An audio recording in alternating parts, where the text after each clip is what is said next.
자, 우리는 마가복음 12장 35절 말씀에 우리는 도착했습니다. 여러분, 지금 마가복음 11장 1절부터 우리가 쭉 계속 15장까지는요, 예수님께서 마지막 한 주, 예수님의 생애를 다 마치신 그 마지막 고난 주간, 이제 우리는 벌써 다음 주가 된 것 같아요. 예, 그 마지막 한 주가 그 고난 주간으로 보내지게 됩니다. 고난 주간은 주일, 종려 주일로부터 시작을 하지요. 그래서 예루살렘에 나귀를 타고 입성하셨고, 그리고 월요일 날 또 성전에 가서 성전을 정화하시는 그런 사건이고, 그리고 화요일 날은요 11장 20절인가부터 계속 화요일 날 있었던 내용들입니다. 그러니까 화요일 날 얼마나 많은 일들이 있었는지 몰라요. 여러분들 언제 시간 나실 때 지금 11장 20절부터 14장 몇 절까지가 계속 화요일 날 가르치시고 또 만나시고 이렇게 하셨던 일들이거든요. 그래서 오늘도 여전히 우리가 화요일 날 있었던 그 화요일 날의 기록을 기록하고 있습니다.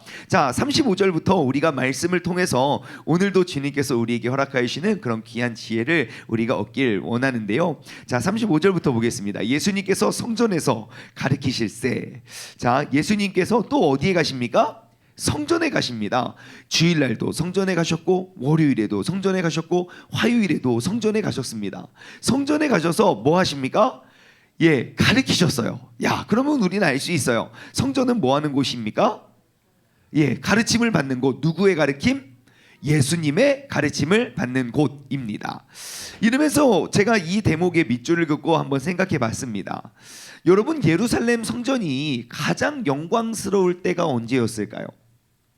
네, 우리가 성경의 역사를 조금 알지만 예루살렘의 성전은 두 번 지어졌고 두 번 다 파괴가 되었었습니다. 첫 번째 언제 누구의 성전이 세워졌죠? 예, 솔로몬의 성전이 세워졌어요. 그리고 바벨론에 의해서 예루살렘 성전이 완전히 멸망합니다. 파괴됩니다. 그리고 헤롯 대왕이 또 그의 왕에게 잘 보이기 위해서 헤롯 성전을 솔로몬 성전의 4배 크기로 지어요. 엄청 크게 지어요. 그리고 솔로몬의 성전 역시 기원 후 70년에 완전히 파괴가 되게 되지요. 하지만 지금은 그 크고 웅장한 성전이 지어졌지만, 여러분, 예루살렘 성전이 가장 영광스러울 때가 언제였을까요? 모든 신뢰를 금으로 이게 휘가 맞던 그러한 솔로몬 성전이었을까요? 아니면 그보다 4배나 크게 지었던 헤롯 성전이 지어졌을 때인가요? 예루살렘 성전이 가장 아름답고 가장 영광스러웠을 때는 바로 예수님께서 그곳에서 가르쳐 주셨을 때겠죠.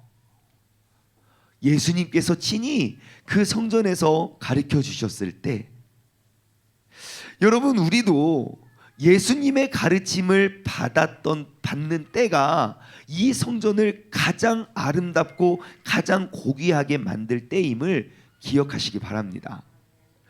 예, 그러면 우리는 지금 예수님의 그 은혜의 주인공이 되는 것이겠지요. 여러분, 지금이 바로, 그리고 우리가 바로 그 은혜의 주인공, 그 성전을 성전답게 가장 아름다운 성전의 그러한 주인공이 되는 줄 믿습니다. 여러분, 그렇다면 우리가 하나님의 성전에 나올 때마다 그 성전을 가장 귀하고 복되게 만들 수 있는 건 무엇이겠습니까? 예수님의 가르침에 귀 기울이는 것이겠지요. 그러면 이 성전에 나올 때마다 우리가 기대하고 꿈꿀 수 있는 것, 여러분, 예수님의 가르침에 눈을 열고 귀를 여시고 마음을 여시기 바랍니다. 다른 어떠한 것에 우리의 시선을 빼앗기지 말고 이 성전을 가장 아름답고 가장 고귀하게 만들 수 있는 것은 바로 내가 주님의 가르침에 내 마음의 문을 활짝 여는 것. 오늘 이 시간에도 주님께서 내게 가르쳐 주시는 그 가르침에 우리가 마음의 문을 활짝 열고 주님께 나아가기를 소망합니다. 자, 38절부터 우리가 또 38절부터 말씀을 한번 나눠볼까요? 자, 예수님께서 또 다른 가르침을 주십니다. 가르치시는데, 자, 이르시되 뭐라고 하냐면요, 긴 옷을 입고 다니는 것과 시장에서 문안을 받는 것과, 자, 어떠한 사람이 지나가는 것 같아요. 지나가는데 어디를 지나가냐면요, 그러니까 어떠한 옷을 입고 다니냐면 긴 옷을 입고 다니고, 그리고 또 어디를 다니냐면 시장에 다닐 때 이렇게 문안, 이게 인사를 받는 사람인가 봐요. 자, 그리고 39절, 회당에 높은 자리와 잔치의 윗자리를 원하는 누구요?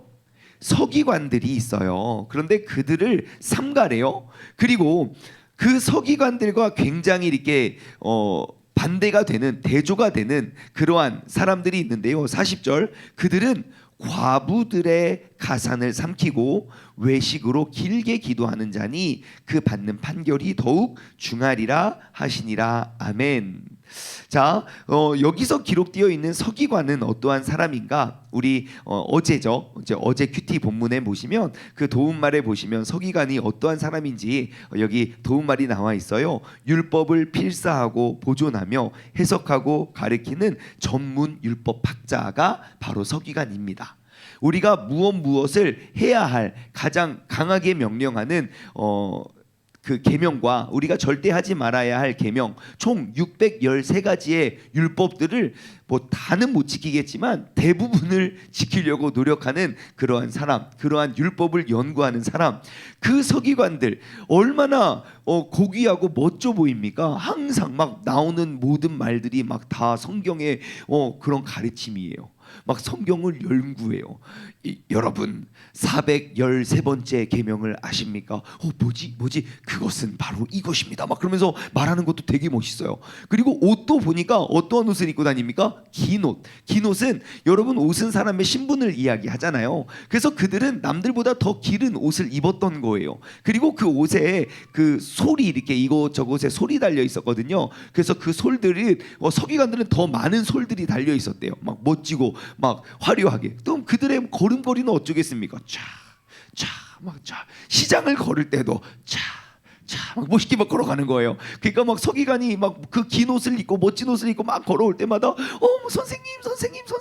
왜요? 우리는 선생님과 친해지면 왠지 우리도 뭔가 좀 있어 보이잖아요. 그래서 항상 막 선생님 막 그러면서 선생님을 따라다니고 막 선생님께 막 이렇게 매달리고, 그래서 항상 그들은 높은 자리에 앉고 잔치에 선생님들을 초대해서 또 가장 멋진 자리에 앉고 막 그러한 사람들이에요. 그런데 예수님의 평가는 그 사람들의 평가와는 조금 달라요.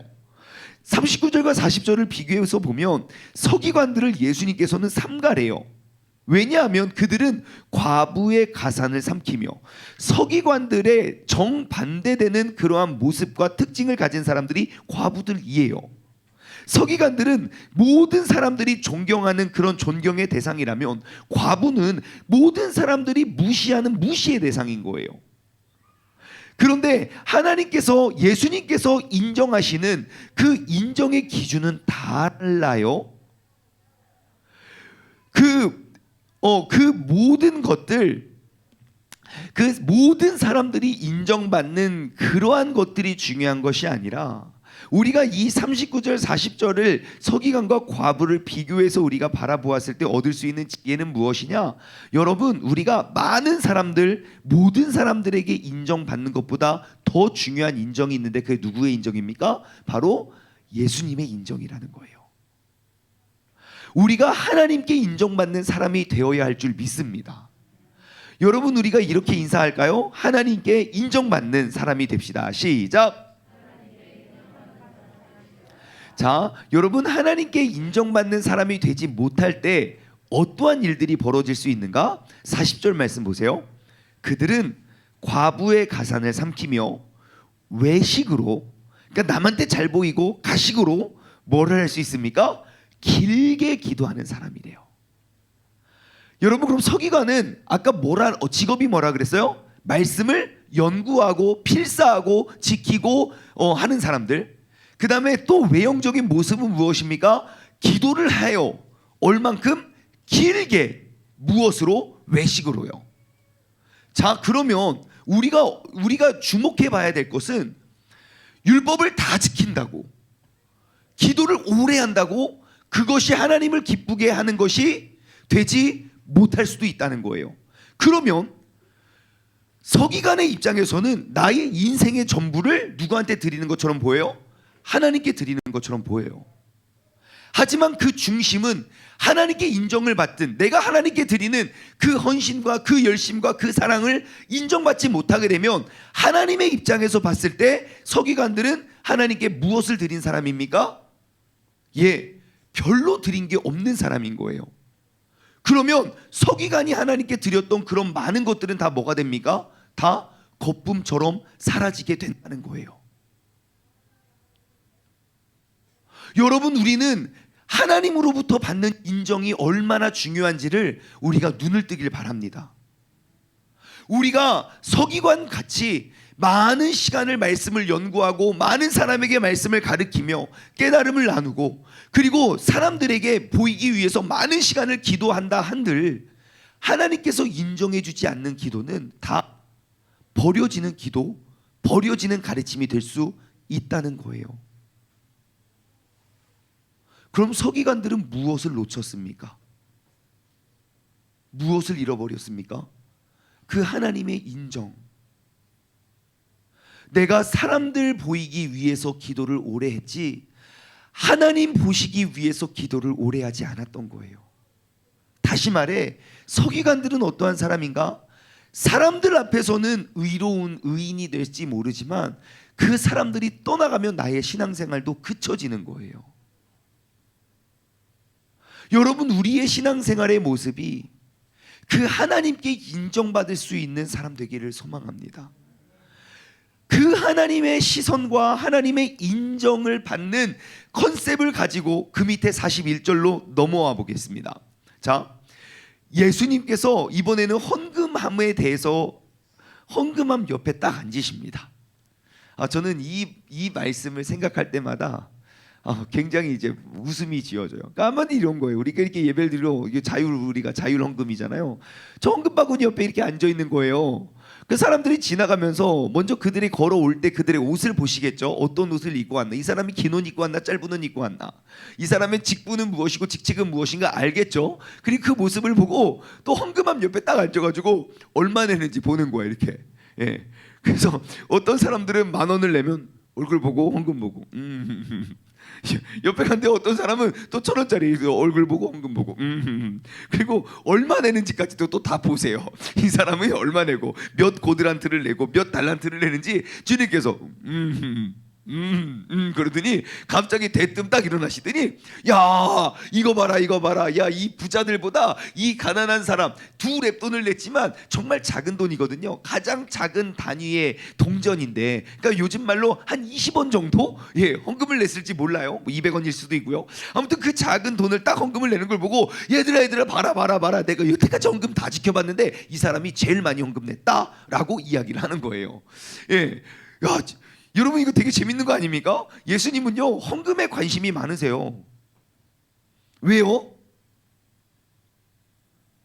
네? 왜요?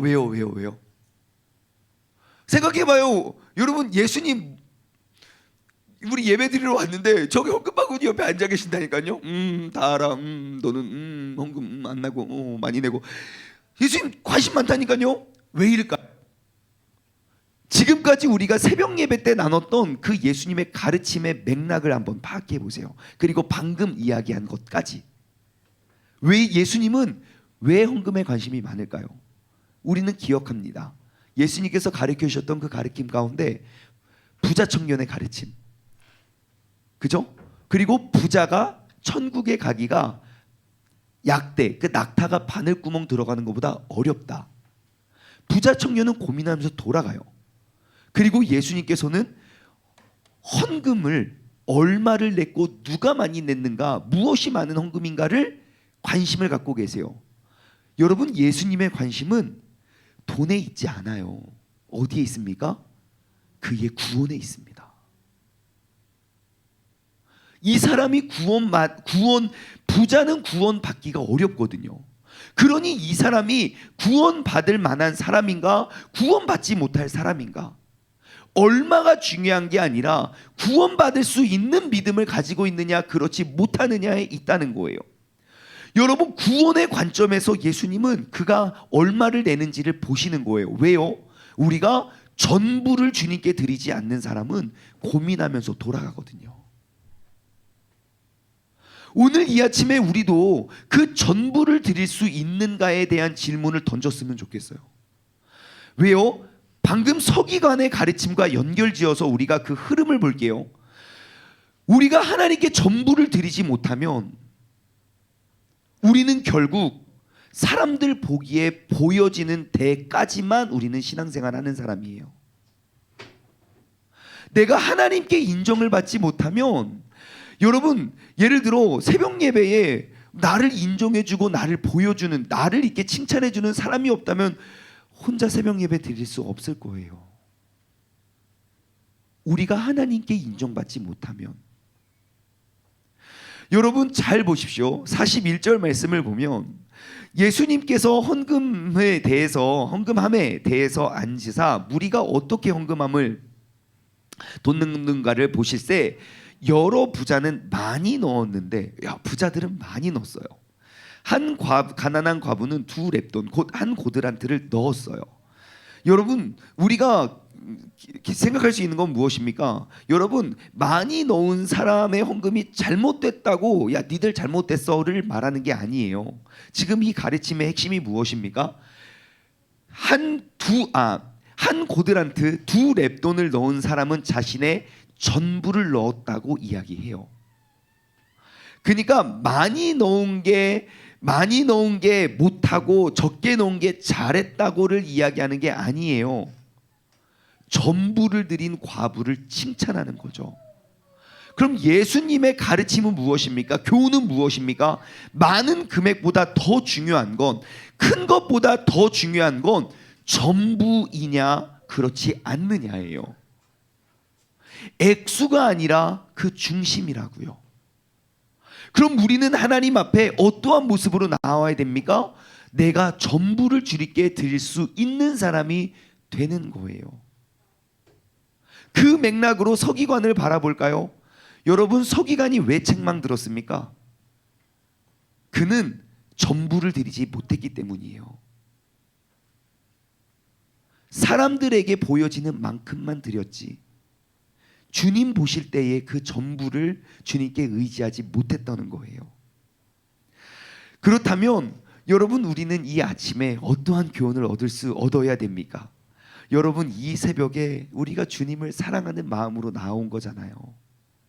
그 황금 같은 주말을 보내고 새로운 한 주가 시작되는 그 첫 시간, 우리가 이 월요일날 아침에 주님 앞에 나와 있는 우리는요, 예수님께 칭찬받을 수 있는 사람, 정말 나의 전부를 주님께 드릴 수 있는 그러한 복된 사람 되기를 주님의 이름으로 소망합니다. 여러분 신앙생활이 굉장히 힘들고 어려울 때가 언제인지 아십니까? 딱 이 갈등이 올 때예요. 나는 전부를 주님께 드린 것 같은데 그 전부를 인정받지 못했을 때, 누구도 나의 전부를 알아주지 않았을 때 우리의 신앙은 정말 많이 흔들려요. 오늘 이 아침에 다시 한번 그 주님을 바라보았으면 좋겠습니다. 나는 과연 서기관인가 과부인가? 주님께서는 그 중심을 바라보시고 주님께서 더 크게 여기시는 건 그 2렙돈의 헌금, 그것은 액수를 말하는 게 아니라 그의 전부를 원하시는 하나님. 주님, 내가 오늘 하루를 살아갈 때도 나의 전부를 주님께 드리길 원합니다. 하나님, 내가 새벽 예배 갔다 왔으니까 오늘 하나님 남은 모든 시간 주님께서 복 주셔야 돼요 라고 우리가 계산하는 거 말고, 새벽에도 내가 주님께 마음을 드렸으면 오전에도 주님께 마음을 드리고 오후에도 주님을 생각하고 저녁에도 주님의 말씀을 가리키며 오늘 하루 동안 나의 전부가 주님의 영광과 기쁨이 될 수 있는 그런 복된 하루가 되게 하여 주옵소서. 이렇게 오늘 하루 내가 전부를 하나님을 위해 쏟으면 내가 이렇게 심어 놓은 것들 반드시 열매를 맺히게 됩니다. 그렇게 우리가 하루하루를 살아가며 2022년 사순절을 내가 그 전부를 주님께 드린다면, 여러분 우리가 이 기간 동안 심어 놓았던 그 주님을 향한 그 영광스러운 그 열매, 그 씨앗들이 우리에게 풍성한 열매가 맺혀져 돌아오게 될 줄 믿습니다. 여러분 오늘 하루 주님께 전부를 드리시지 않으시겠습니까? 함께 기도하겠습니다. 하나님 아버지 감사합니다. 오늘 이 아침 나의 전부를 드리기에 가장 좋은 시간, 가장 좋은 것 내가 주님께 마음을 다해 드립니다. 하나님 아버지, 예수님께서 정말 가르쳐 주셨던 그 예수님의 가르침은 초지일관, 너는 나에게 전부를 드릴 수 있느냐? 99가지를 드리고도 그 한 가지를 드리지 못해 고민하며 돌아갔던 그 부자 청년의 가르침을 우리가 돌아보며 정말 그 세상에 많은 것들을 가진 자, 특히 부를 얻은 자는 하늘나라에 들어가기가 그렇게 어려운 이유는 내가 그 주님을 의지하기보다 내가 물질을 의지할 수 있는, 내가 주님께서 주시는 은혜보다 물질이 가져다주는 그 복의 유혹이 얼마나 큰지 우리에게 가르쳐주기 위함입니다.